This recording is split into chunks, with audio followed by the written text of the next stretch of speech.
Alright, today's the day this Mustang's finally gonna get ready to get painted.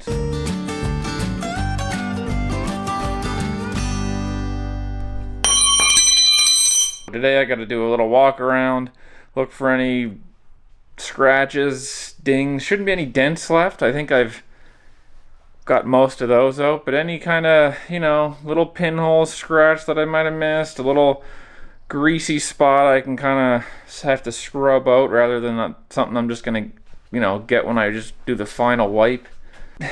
The alignment of the panels right now is not a huge deal as long as they're not touching each other.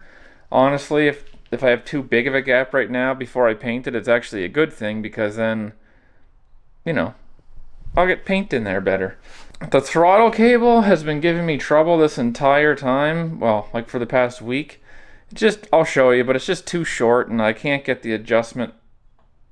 I'll show you. So I bought a universal one and it'll either make it worse or it'll fix the problem. Last night I kind of went around, I had to prime a few extra parts. This piece here for above the taillights, front and rear valence. I primed the rear one, the front one already has a coat of green, so I just left it. And then I gotta kind of get all my stuff together because I'm actually painting it probably about half an hour away. So I gotta load it on a trailer, get all my supplies ready, make sure I don't forget anything. I'll probably try to load all my supplies up tonight, that way tomorrow morning when I'm actually leaving to go paint it, there'll be another list of stuff I forgot today that I can bring, and I hopefully won't forget anything by the time I got there. So here you can see this fender gap is super big up here. Down the bottom it's okay, but underneath I just have a self-tapping screw kind of pinning it where I want it right now because I'm still waiting for the proper hardware, so that'll be good enough for painting. As long as I can get paint, on the edges of these panels. The whole thing is sanded with 600 grit, so it's pretty smooth. I don't know if you can look down the side of it or not, but when it's super clean, it looks pretty good. This gap's a little tight, but again, I've already had this and this painted on the edge, so that's fine. The front of the hood, it had some issues, but I got them out as much as I could, I think. We got a dump truck loading some gravel, or I don't know. This side, the hood gap, they're pretty big, but again, the bigger they are right now, the better, as long as they're not hitting each other, like when I go to close the hood. But when you have a big gap like this, you can, I can hold the paint gun like that and just throw the paint right at that edge. The door gap on this side isn't the best. It's kind of big up there, but down here, I don't have this pinned yet, so it'll eventually be something like that. But it's a real specific type of hardware that holds the bottom of these on, which it's not that I thought I had them, I just didn't know I needed them, I guess. So I'm just gonna pin that with a self-tapper. The rocker panel, it's fine. This door looks pretty good. And there's gonna be issues. It's not like it's gonna turn out perfect, but it'll be good enough. As long as I can get the edges of all these panels. The back. This trunk lid was an absolute mess. I got most of it out. Like you can still see, like under the primer there was a little dent. Well, there was about 50 of those across this whole thing. I think it was in a hailstorm. As far as masking this car off to paint, I mean, it's a vinyl top, so I mean half the car is not even getting painted, so that's all masked off. All the door jambs under the hood, it's all done. So that's all just gonna get taped off, masked off with paper. So as far as like how much of this car actually has to get, well, it's actually quite a bit still. It's still the fenders, hood, doors, rear quarters, and trunk. And all the bolt-on parts, but basically it's just the roof you don't have to paint, which is like the easiest part, so. Anyway, I'm gonna walk around this thing and then I'm gonna bring you back and kind of show you what I did with each little item that I found. Too many bubbles.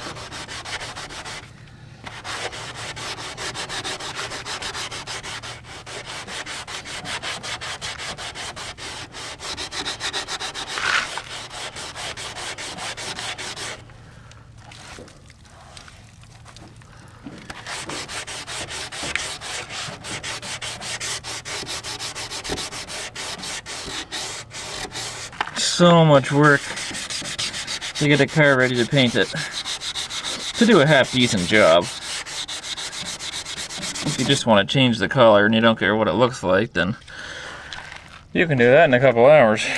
But to do something that's somewhat okay involves some work. And even this isn't going to turn out perfect, but I'm also not paying somebody like 10 grand to do it, so.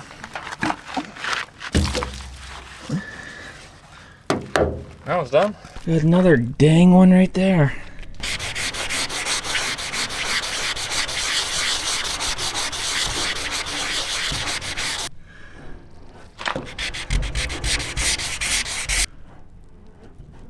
That's gonna need some putty. That's a little deeper than I originally thought. That's the problem with painting, man. You can run around something for weeks and keep finding things wrong with it. Eventually you kind of have to just say, good enough. Like even this. Right there. There's two little nibs.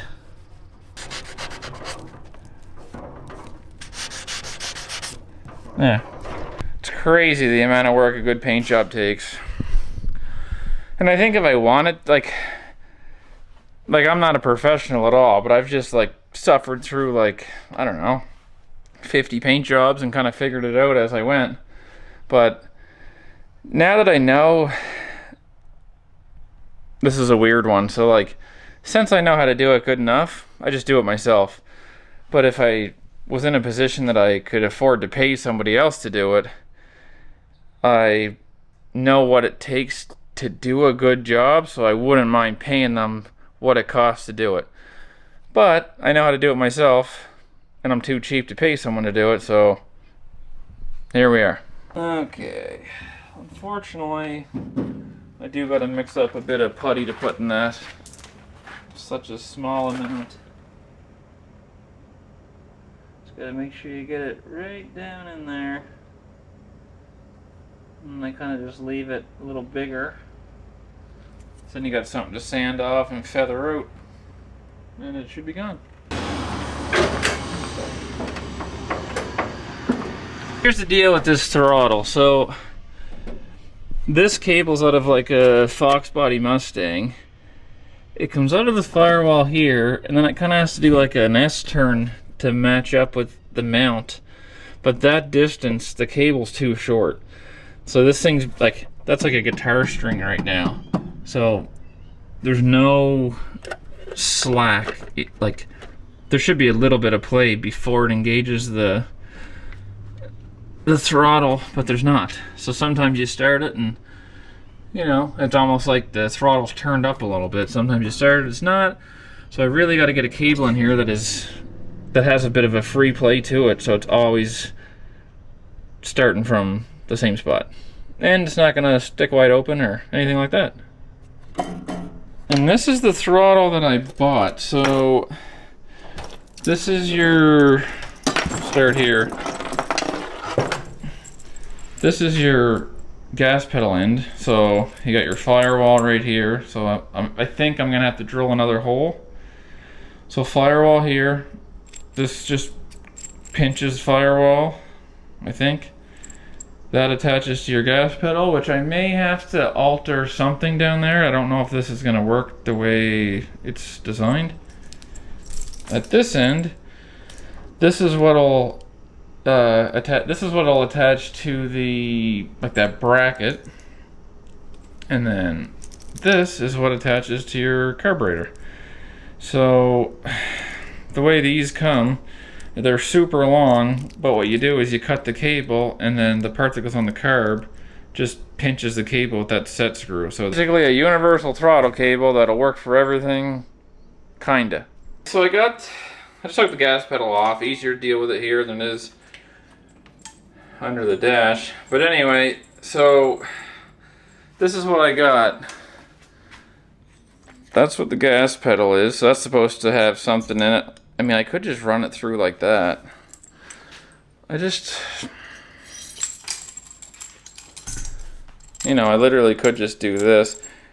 What you want to avoid is having it like, you have to put it in there in a way that it can't shift and get stuck. So like, for example, you can't put it in here like this, and then all of a sudden it gets stuck like this, and that, because then it's going to be pulling like another 1/4 inch of throttle, which could be like, I don't know, 3,000 RPM. So you really have to, you got to have it somewhere where it's not going to shift on you. Which this might work, but I don't know. I'm going to pop this pin off and we'll see. My biggest fear is like a throttle sticking with something like this. Ooh, okay, I could put it in like, no I can't.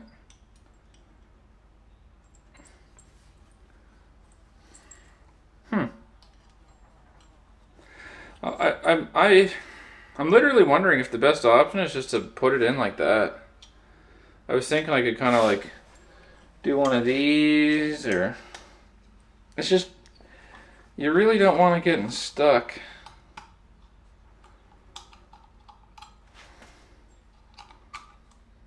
You don't want her like that.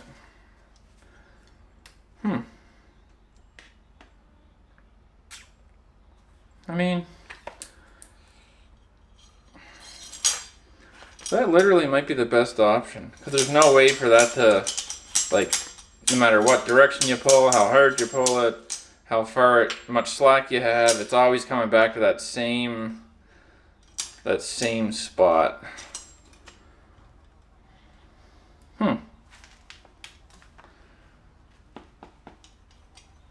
I might have something. Hold on. So much junk that some days it pays off. And I'm going to try to show you how.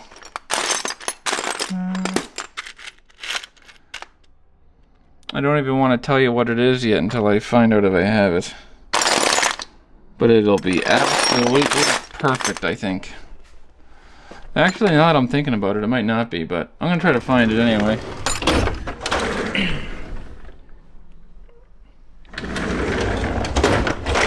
It's off a dirt bike is what it is. I'll take another look here.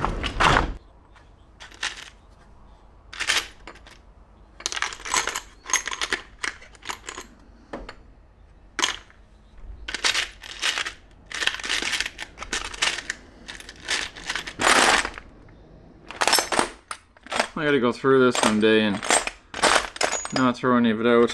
So what it is like, you know, on like an old dirt bike, drum brakes on the rear, you got that, not a cable, but like the shaft coming off the pedal to the back wheel, and then it goes through that little cylinder with the hole in it with the adjuster on the back. I was looking for that cylinder because that would fit in that little groove on the pedal just perfect. But something I did find is this little bushing, or whatever here might work. Like it fits right in there. And then I can drill a hole in the center of one side,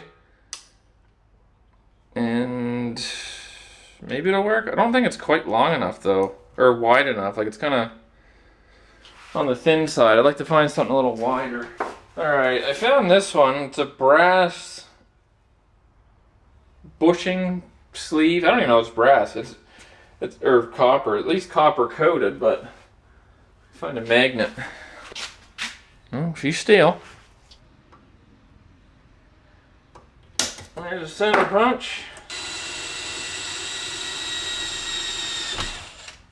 I'll take this one off.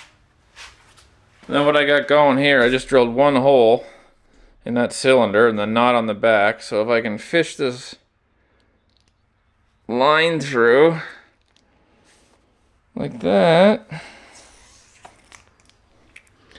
So now you got her in there like that. And then something like that.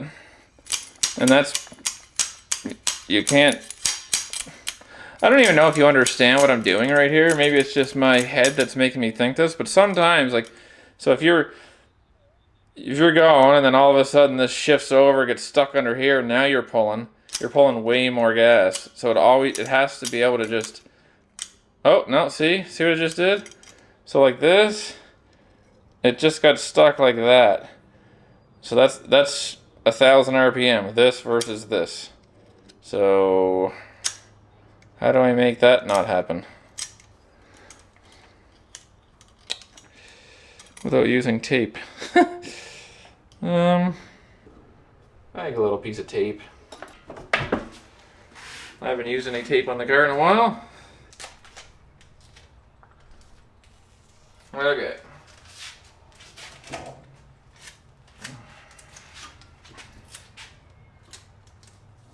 It's not taped on, it's just, you know, there. I feel much better about that. So, you got your cable. The tape's literally just keeping it from flipping around, but the cable and the little bushing they're the ones doing the work. So now I'm going to attach that cable to the firewall and see what happens. So I somehow have to get a nut on that side without any friends holding this side. 100% sure what I'm gonna do here, but I'm gonna cut this old bracket up.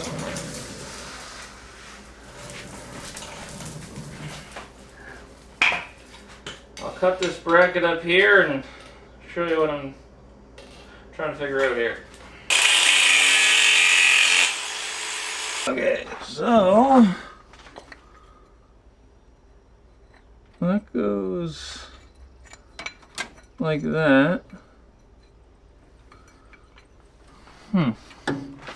Could go on Amazon and pay $3 and just buy the one that is right, but what's the fun in that?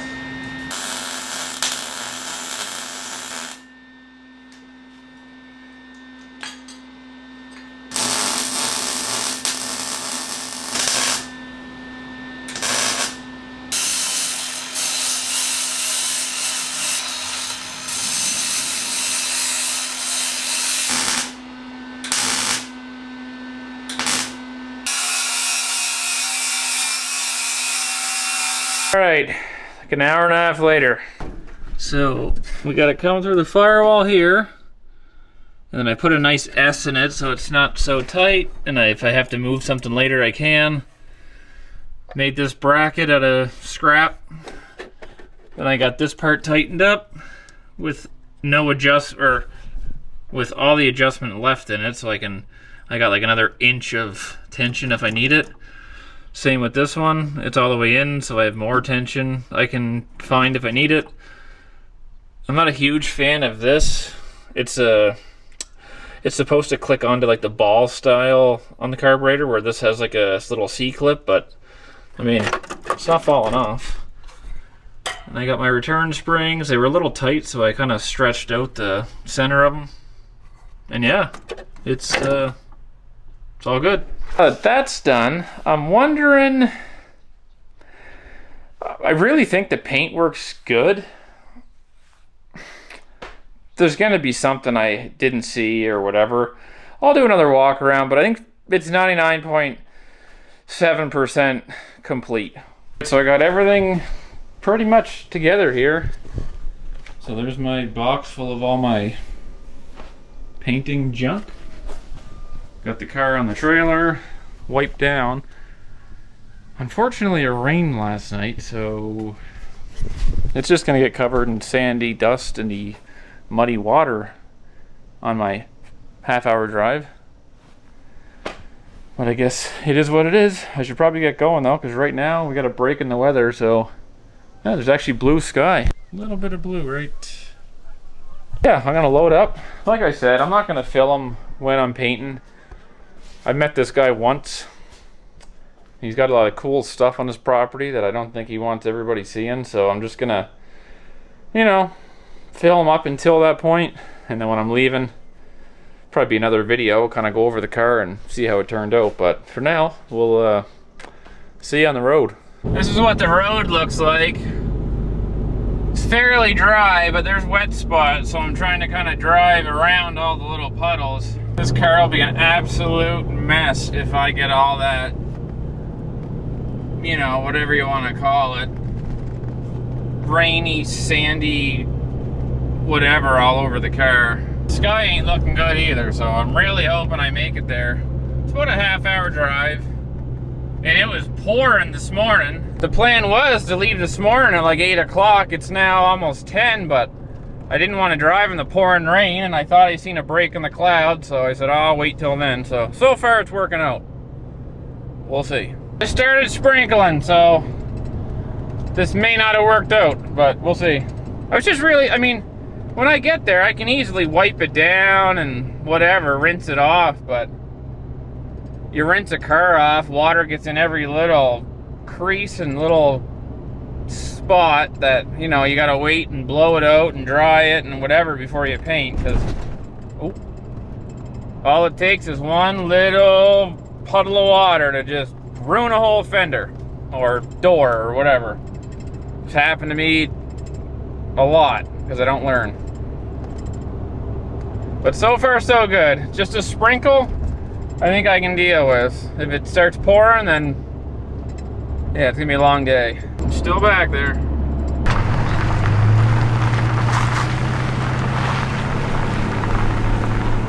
So what I do, like, now that I'm basically committed to painting this thing today, so I told myself that yesterday was my day to go around it, find any little spot I wanted to fix. All that was done yesterday, so even today, which it'll happen, I'm gonna walk around it and I'm gonna say, oh, there's a spot that I missed, you know, one little scratch. Or in my mind, the way I deal with it, I'm like, too bad. Like, paint jobs, you can literally, in my unprofessional experience, I'm sure there's people out there that are just perfect, but I'm not. And when you're doing a paint job, it never ends. Like, all the little imperfections, they're always going to be there. You can get rid of as many as you want. Go to sleep, wake up, and you're going to find 10 more. Like, are they a big deal? No, they're just tiny little spots that you can probably get out with a buffer or whatever. But it's just, you have to, for me, I have to just say, okay, today I'm painting it. Everything that was fixed yesterday. Unless I back into something, obviously that's different. But if nothing bad happens, yeah, yesterday was the day to fix things, today's the day to paint it. If today I get there and I'm like, oh, I better fix these few little spots, well, now tomorrow's paint day, and it's just a never-ending cycle, and the car never gets painted. So you kind of just have to, I don't know. That's the way I go through it anyway. But it's one of those jobs, it's just, you know, for one, everybody's a professional. Everybody knows that, you know, there's a little scratch there, or a little run of paint there, or whatever, but there's not that many people that are able to just do it. I think anybody can do it, but it takes a special person to just take on a job like this, I think, unless you do it for a living and you do it every day. But right now, the way I'm looking at it, I'm saving myself 10,000 bucks. Not just today, but like the body work and priming, sanding, today painting. That's 10 grand at a shop. If you can get a shop to work on something like this. A lot of shops, like just collision shops, they're not going to want to take on a job like this because it takes up so much of their time. So here we are, driving through puddles on the way to a paint booth in a barn at a stranger's house. I think painting's one of my favorite things to do. Like, as far as like, just like, I don't know. I don't even know what you consider it as. Like, just my hobbies or whatever. Like, I love working on engines and all that, but the thing I really enjoy doing is painting. But the only problem with painting, like I just mentioned, everybody is a professional. So when you paint something for somebody, the first thing they do is walk around and point out every little flaw. Well, I mean, they're comparing it to like the dealership looking at a $130,000 truck that was painted by a robot. Well, I'm not a robot, and nobody else is either. So that's the problem with painting that I've learned. Like, it's not the job that sucks, it's you do a job for somebody, they want it done for next to nothing, and then you show it to them and they're not happy. They just pick out all the flaws. They'll say something like this. They'll go, oh, there's a little spot there, but I mean, other than that, it looks pretty good. You know what I mean? You do an oil change for somebody. Oh, it runs great. Or rebuild their engine. Oh, it's never run this smooth or whatever. It's just painting's one of those things that everybody's a professional and it's a pain in the butt. Anyway, I'm just about pulling in here, so I'll let you know how it goes. Alright, so here's a little time lapse of, I don't know, probably a 10-minute first coat on that Mustang.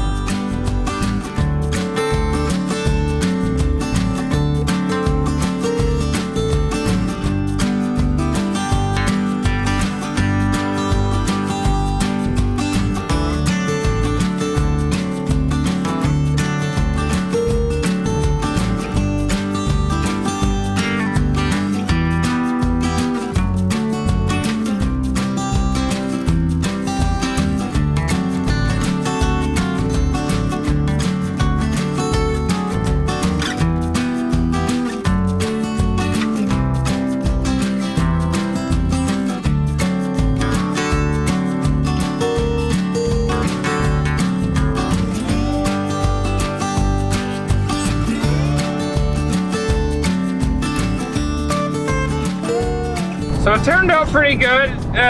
It took me probably most of the day. It's 6 o'clock now. I got there probably, I don't know, 10 in the morning. So 8 hours. Probably took me about 2 hours to spray it. And then it probably took me, well, 6 to mask it, clean it, tack rag, blow it off. So it is what it is. It did turn out pretty good. There's some dust in it. I think there's one run.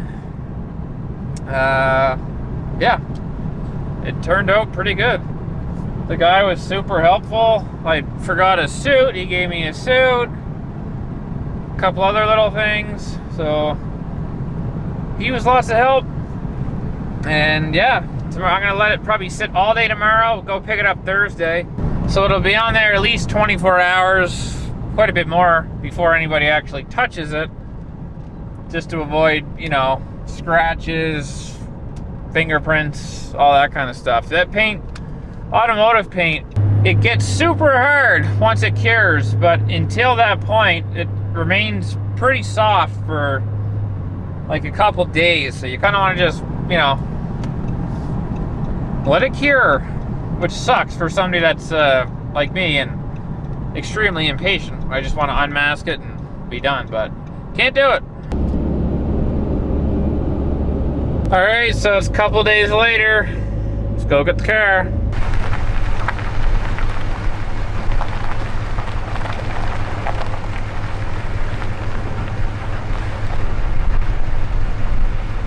Hey, well there you go. Painted, unmasked, and loaded on the trailer. Now I'm just praying nothing falls off or gets scratched on the way home.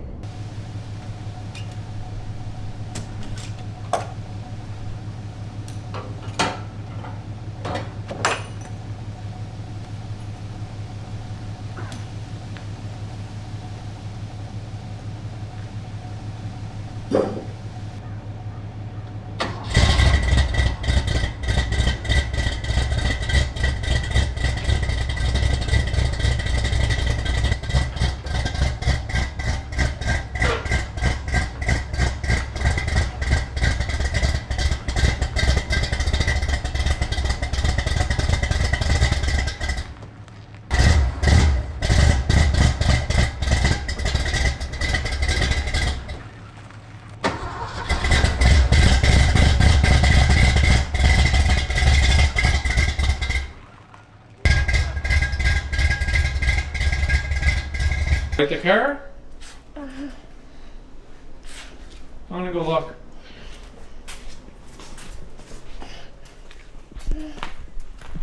It turned out pretty good. It's nice and shiny. Yeah. You kicking the tire? Mm-hmm. Hey. Huh? Hey. Hey. A tire kicker. What? A tire? Yeah. There's a little bit of dust in it. Right there's one. Where? Hmm? What? There's a bit of dust right there. See it? Here? Right there, yeah. Right there. You got to clean it. I gotta clean it, yeah. I gotta do a lot in the next week. Can we clean it? Sis is gonna drive this to her graduation from school. Alright, that's it for this video. I think next video is just gonna be me kind of assembling a lot of this thing, putting on all those bolt-on parts, and hopefully making it look a little bit more like a car. And hopefully getting it running a little bit better too, because right now it does run, but it's not ideal. So a little bit of work to do there. Anyway, hope you enjoyed the little paint video. I'm getting eaten alive by mosquitoes, so I think I'm gonna head inside. Thanks for watching. We'll see you on the next one. Later.